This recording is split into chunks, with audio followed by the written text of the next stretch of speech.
Yo, what's up my boys? Today we're playing Pekka Bridge Spam and I'm happy to announce that it is officially back in the meta and there's all sorts of different combos you can play. So the evolved Zap finally gave Pekka Bridge Spam its second evolution, so we can go back to playing the iconic Pekka Bridge Spam deck. There is different combos you can use. You can use Fireball Zap, you can use Poison Zap, you can use Archer Marcher. That's so stupid. You can use E-Wiz Magic Archer, E-Wiz Archers. It really doesn't matter. You can use minions. I am going to recommend you do use the archers though, because they are the second evolution in this deck. So alongside the Zap, you can use the archers. But yeah, I mean, this is a pretty solid deck. I'd recommend running the Cannoneer just because the Cannoneer is good in pretty much every deck in the game because it's really broken. So I recommend using the, geez, I've never actually had a bandit pulled to the King Tower before. That's kind of weird, but yeah. I mean, you can use, I probably think this is the most efficient version to use. Of course, keep an eye on the top Pekka Bridge Spam players like Tourist to see what they play and make sure you're using that deck. But aside from the deck, you also need to understand a little bit of how to play the deck. So hopefully that is where this video is going to help you, because just picking up a deck is not going to get you free wins. Unless you're playing E-Golem. Unless you're playing E-Golem, so... yeah, I mean, we are basically trying to get as much oh my god, the Magic Archer! The Magic Archer! The healer healing itself is actually like killing itself. Oh, I probably shouldn't say that in the first 2 minutes of the video. I don't want to get demonetized. Basically, we're going to try and take it as slow and defensive as possible in single while applying as much pressure as we can without overcommitting. So you'll see like kind of slow like pressure cards from me. But in double, we want to use a lot of Pekkas. Pekkas are very good. Pekka got a massive buff, which is also part of the reason this deck is actually back. So unfortunately, we don't activate King Tower there. I am going to wait and activate with the archers. So I believe King Tower activation will definitely help against whether this is Golem or E-Golem. It's one of the two. I don't quite know which one yet. Zap Battle Ram is also a really underrated combo. I love Zap Battle Ram because sometimes you could get like such a clean Zap interaction. It's gonna be it's gonna be so like you could put it on a TikTok clip. It's so nice, dude. But yeah, we used the Pekka to kill the healer here because I have the evolved archers to deal with the Golem, and we also have Cannoneer, so we have a lot of damage.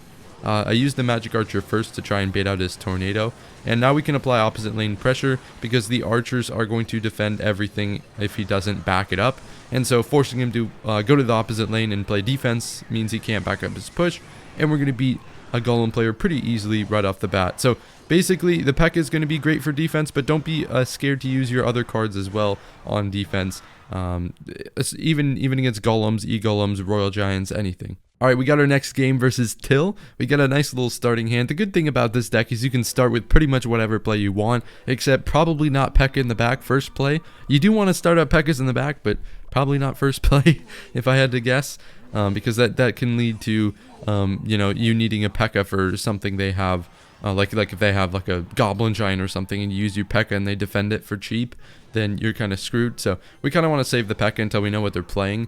I'm using this Battle Ram kind of to scout out what he's got, so we're going to Zap here as well. We might be able to get close. It looks like Expo, just based off like the archers, the knight, the ice spirit. Yeah, and there is the Expo. So Expo is going to be tricky. We're going to need to play 4 minutes of very good defense, and make sure we are having enough elixir at all times to stop every Expo. So hopefully we can do that. That would be that'd be asking something. 5 minutes of defense from me, that's asking something. Unfortunately, I probably won't play a bandit there ever again. I will use my ranged units because the bandit is kind of redundant, I feel like. So we give up a few Expo hits. That's unfortunate, but I doubt we will in the future. I think if I used my archers there, it would have helped like get the skellies off, and they also, even the Magic Archer there, I think the range unit behind the Pekka there is the best play. So that's what we're going to do from now on. But yeah, I'm just trying to make sure that I always have enough elixir and I track his cycle as best as I can. So I'm just going to wait here. We're not going to play our Pekka until he plays this Expo, obviously. But yeah, we can go ahead and go Battle Ram here because I do have enough elixir to go Pekka. So yeah, that's why I did that at 10. Because if I did that at 9, you guys can see that Battle Ram would have connected to the Tesla and the Archer, or the Expo would have locked on. So we don't want that. But now we've got our archers behind this instead of the bandit, and that's really nice because we were able to lock onto the Expo. And if we didn't lock onto the Expo, we would have targeted the Skellies. So either way, we were going to cook there. So we need to get 800 damage at least. I am going to take this poison just because I feel like that's a good little bit of damage that I can take. We're going to go Battle Ram because I'm not quite back to my Pekka yet. I would like to try and get to a Pekka, but I doubt we're going to. So I have to try and defend without my Pekka, which is definitely possible. Thank you, Evo Archers. And by the way, he really tried to like break through right there because I didn't have my Pekka. So he took a bunch of damage in the right lane. So that's a good timing from us. That's a low-key really good timing. And now we've got our Pekka back. So it seems like we're going to have to Pekka one Expo and then just find something else to use for the Expo. So that's the thing I'm scared about, is trying to defend the Expo without my Pekka in cycle. Although, you know, the goal is obviously to try and get my Pekka each time. And it looks like we might like be able to get back to a Pekka here. Because he did spend a little bit more on Elixir because he had to play defense on that Ghost.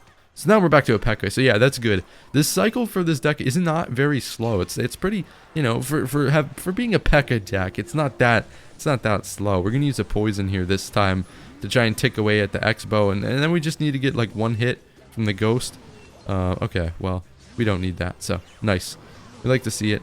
We're just gonna apply opposite lane pressure here, trying to make him spend on defense while I can get enough elixir to get back to my Pekka. We are going to zap here. We are going to... Oh, he gets it down in time.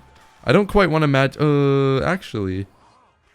I'm not gonna do it. I'm not gonna do it. I really thought he was gonna predict that, because it's such an obvious magic archer. It would have killed the archer and the knight and got a ton of damage on the tower. So I thought it was obvious. But I guess he's playing mind games with me.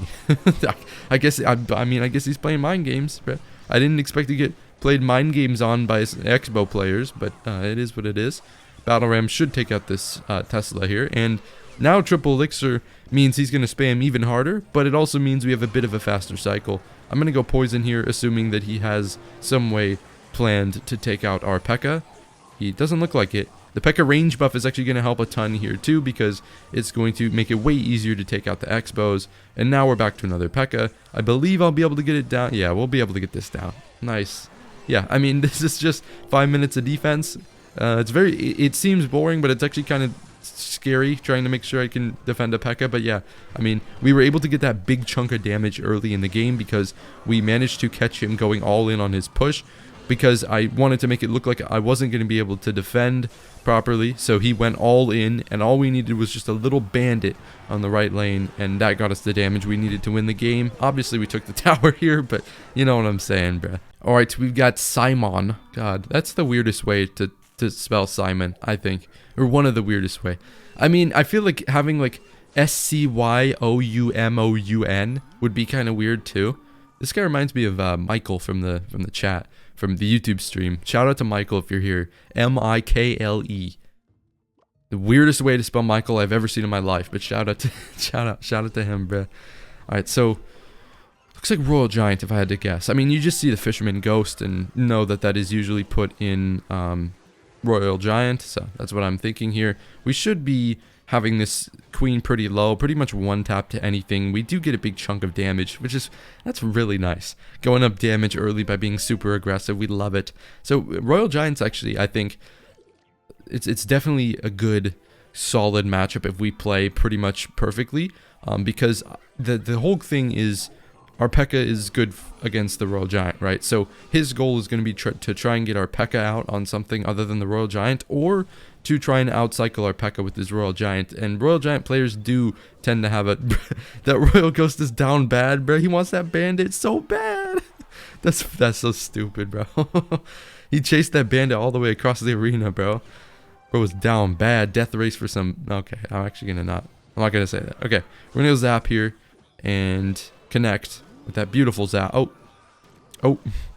I did forget that the Royal Ghost doesn't actually distract the queen. Oops. But yeah, that was nice. I really like that. That was nice.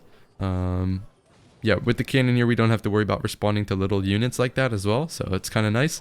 But yeah, I mean, Zap Battle Ram is such a good combo when you have his Royal Ghost out of cycle, because if he doesn't have his Royal Ghost, like, there's no way to stop it. He just uses Royal Ghost again, and so literally now we can just zap this. He has to fireball the Battle Ram, bro. He has to fireball the battle. Look how much elixir he just spent on a battle ram, bro. Wait, math is hard. 3, 5, 9. 9 elixir on a battle ram. And given I did spend a zap, but still, it's a +3 trade. So, I'm definitely gaining from that situation. So, he had to play the barbarian too, because the Royal Ghost doesn't actually distract the Royal Ghost. Who would have known? I'm going to use, yeah, perfect time to use a Pekka here, though. And we do manage to just shred this Royal Giant. I'd be surprised if he even got a hit. Yep, no hit, zapping once again. And so he didn't have enough elixir to fireball the battle ram. So that was beautiful. Well, actually he did, but I feel like he didn't at the same time. After he went Fisherman, he didn't. So, I mean, that's a pretty clean win right there. We were just timing our Pekkas right. Well, to be fair, we only went with like one Pekka. We were just timing our pressure right, making sure we're using the zap to the best of our ability. We didn't even have to touch the Evo Archers. Let's go, baby. Good win. Facing off against Gabo Feeney here from Clash Titan. Let's see which he's playing, she's playing. I don't know. Gabo kind of... no, that's definitely a he. That's a he. He's playing a Night Witch. He's playing probably Golem or E-Golem. No beautiful, lovely woman would play E-Golem or Golem, bro. Come on.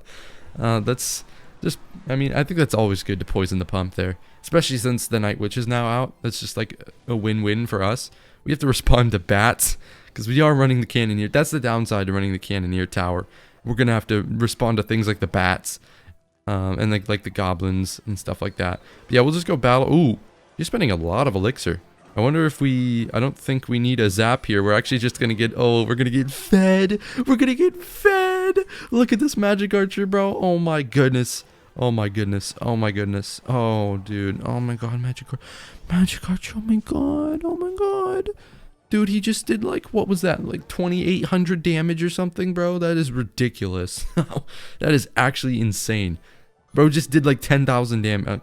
Well, you know what I'm saying. Like, dude, that is beautiful. That's kind of the key against this, using this deck against other beatdown, well, other is not the right word, beatdown decks. Using this deck against beatdown decks.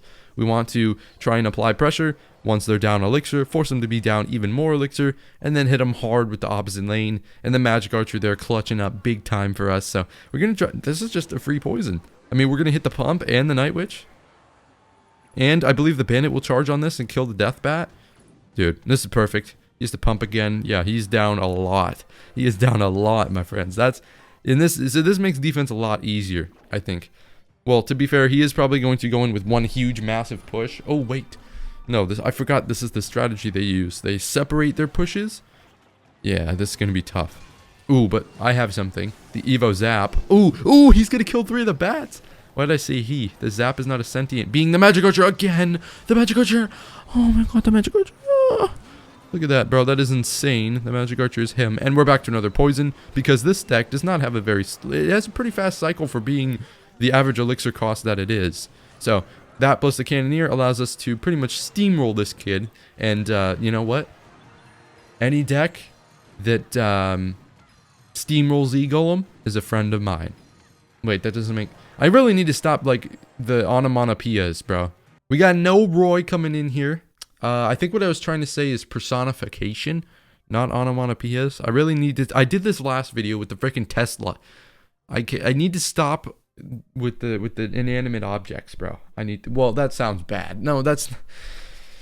We're gonna drop it. We got a giant player, and Pekka is good, very good against giant. It was good against Royal Giant. It's good against Goblin Giant. It's good against E Giant. It's good against Giant. You get the point. We use the archers to back up the Pekka. I've got Giant on my mind. Sorry. The Pekka is amazing against the bowler as well, and he got a range buff, so this might get a hit. Ooh, he wasn't ready for the range buff, because the Pekka now targets from like 0.4, almost a half tile further than it used to. So that's, I'm sorry for the voice crack. Oh my god, that's embarrassing.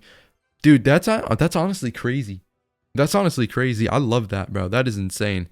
Beautiful job there. So we're going to go in here with the bandit. We're just going to chill with the bandit. Giant comes in. I don't really care. I've got a Pekka again. He's probably running graveyard if I had to guess. So I want to kill the giant as soon as I can. Just so it's not tanking. I guess it doesn't actually matter that much, because the Cannoneer isn't going to do anything against the graveyard anyways. I guess if we had the Princess Tower, that would be the strategy. But here, we should possibly even kill this bowler. Yeah, that's beautiful. Unfortunately, we don't get that last hit, but I mean, we're still up a lot. So the archers are our best friend against the graveyard alongside the magic archer in case the archers go down. So yeah, that's what we're going to be using because I assume he is playing giant graveyard. This just feels really like giant graveyard. So we'll start up a battle ram in the back just to apply some pressure, kind of get the flow going, you know what I'm saying? So he's probably going to tank for this. I won't imagine. Yeah, I won't imagine we get good magic archer value versus competent like opponents. Like if they're being smart, they're going to watch out heavily. We're actually going to zap here for the graveyard, and this should help us deal with the graveyard. Ooh, actually a badly timed zap. I'm going to have to poison. I should have waited a few more seconds to go with that zap. So that's a bit unfortunate timing there. But this Pekka is going to get a little bit of pressure. I guess it's not because he's going to kill it. But we can kind of just restart now. And I feel like he's gonna, if he goes in with another giant push, we literally just Pekka again. I'm gonna predict it, and we do get it. Nice. So we could just use the evolved archers on defense here, and the cannoneer should come help out. I mean, it's not really gonna like help out that much. It's just, you know, kind of anything targeting a skeleton helps. So like one cheesy skeleton doesn't break through. Oh, the 1 HP bandit. Oh my goodness, beautiful. Poison coming down here. It's going to kill these archers. Should get us another Royal Ghost hit. Beautiful. Beautiful. The barb is on the tower as well. The barb! He's dodging the bowlers. What the? Oh my goodness. I've never seen a bowler not get value before. What? Hope you guys enjoyed the video. Please make sure to leave a like, comment, and subscribe. And have a great rest of your day, guys.